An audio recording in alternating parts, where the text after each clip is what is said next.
ଆମର ବିରି ରଗଡ଼ା ଚାଲିଛି। ଆଈ ଆଉ ତା ନାତୁଣୀ ବସିକି ବିରି ରଗଡ଼ୁଛନ୍ତି। ବିରି ଫାଳ କରିକି ତା ଦେହରେ ପିଠା ହେବ। ଗାଁ ମାନଙ୍କରେ ଏଇ ଯେଉଁ ଚୋପା ଛଡ଼ା ବିରି କେହି ଭଲ ପାଆନ୍ତିନି। ସେମାନେ ବିରିକି ଫଟେଇକି ତା ଦେହରୁ ଚୋପା ବାହାର କରିବା ପରେ ବତୁରେଇକି, ସହରରେ ଆମର ଯେଉଁ ଚୋପା ଛଡ଼ା ବିରି, ଗାଁରେ ତାକୁ ପିଠା କରିବାକୁ କେହି ପସନ୍ଦ କରନ୍ତିନି। ଏବେ ବି ଆମ ଘରେ ସବୁ ଚକିରେ ଏମିତି ବିରି ଫଟା ହେଉଛି, ବିରି ଦିଫାଳ ହେଉଛି। ମୋ ଝିଅ ତା ଆଈ ପାଖରେ ବସିକି ଚକି ଚଲାଉଛି ଏବଂ ବିରି ଆମର ଫଟା ହେଉଛି, ପିଠା ହେବ। ଏବେ ବି ଆମ ଗାଁର ଘରେ ବିରି, କୋଳଥ, ମୁଗ ଏମିତି ସବୁ ଚକିରେ ହିଁ ଫାଳ ହୁଏ। ବିରି ଡାଲି ହେଉ, ମୁଗ ଡାଲି ହେଉ କି କୋଳଥ ଡାଲି ହେଉ, ଏମିତି ଚକିରେ ଫାଳ କରାହେଉଛି। ଶିଳର ମଧ୍ୟ ବ୍ୟବହାର ହେଉଛି। ଶିଳରେ ବାଟଣ ବଟା ହେଉଛି। ଏବେ ବି ଏଇଟା ଦେଖିପାରୁଛ, ଗୋଟେ ଚୁଲି ଆମର ଏଇଠି ବାହାର ପଟେ ଅଛି। ସେ ଚୁଲିରେ ବେଳେବେଳେ ଆମିଷ ରୋଷେଇ ହେଲେ ବାହାରେ ରୋଷେଇ ହେଉଛି, ଘର ବାହାରେ। ଭିତରେ ଆମିଷ ଆମର ରୋଷେଇ ହয়ନି, ବାହାର ଚୁଲିରେ ହିଁ ରୋଷେଇ ହୁଏ।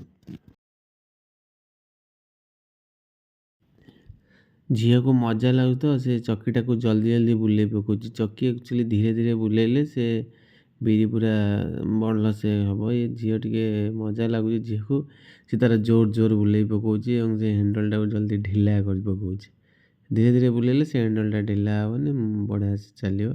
ବିରି ମଧ୍ୟ ବଢ଼ିଆ। ତଥାପି ସେ ବହୁତ ଗୁଡ଼ିଏ ବିରି, ଆଜି 5-6 କିଲୋ ବିରି ହେବ ଆମର ଫାଳ ହେଲା ପିଠା ହେବା ପାଇଁ।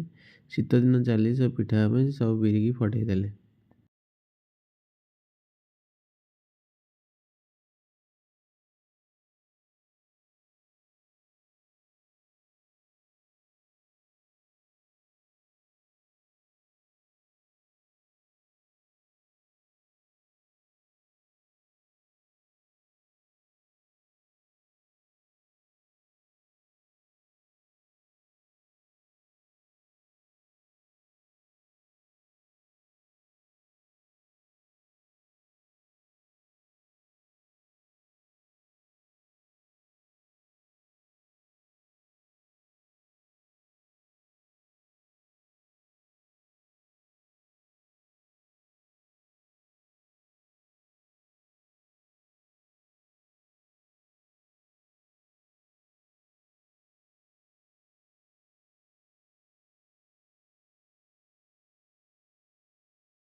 ହେ ସେ ଧୁଆ ହବ ଥାଉ।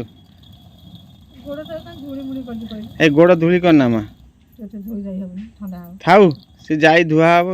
ଗୋଡ଼ ଧୀରେ ବୁଲା, ଦେখ ତୁ ଧୀରେ ଧୀରେ ବୁଲଉନୁ, ସେ ଜାଣି ଶୁଣି ଦଉଛି। ସେଟା ଗୋଟେ ଫିକ୍ସ ଥାଏ ବା, ଛୋଟ ବେଣ୍ଟ ଲଗେଇଦେଲେ ଫିକ୍ସ ହେଇ ରହେ ନୁହଁ। ଆରାମ ସେ ବୁଲା। ହଁ ସେମିତି ଚାଲା।